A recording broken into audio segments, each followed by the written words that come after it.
However, it can get a little bit more complex, and the next slide takes it one more complex level to recognise the fact that sometimes, for whatever reason, you may not have the information available to do that calculation.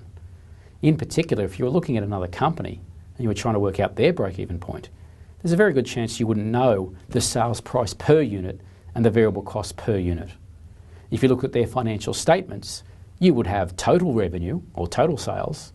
You might have the total expenses, and you could break those expenses down into variable costs and fixed costs, given you understand what the definition of each of those things are.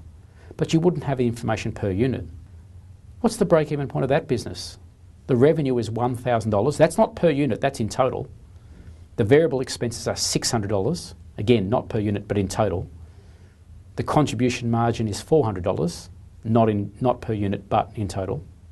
The fixed expenses are $200, giving them a profit of $200. So at this point, clearly, they are above break even. But what would their sales have to be in order to break even? How much could sales fall from where they are now before you'd start making losses? Well, it'd be impossible to use the formula we're just using because you don't have the information of sales price per unit, variable cost per unit, and contribution margin per unit.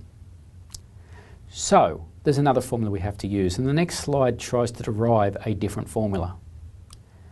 And if you recognise the fact that in this example, the sales were $1,000 and the variable cost was $600, then effectively it means that the variable cost was 60% of the sales.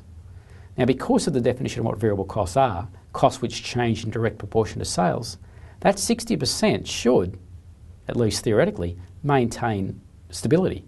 If sales are 1,000 and variable costs are 600, 60%, well then that should mean variable costs are always 60%. That's what a variable cost is.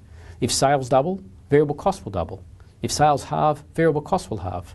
If sales increase by 8.6%, variable costs would increase by 8.6%. In other words, variable costs will always be 60% of the sales, or thereabouts.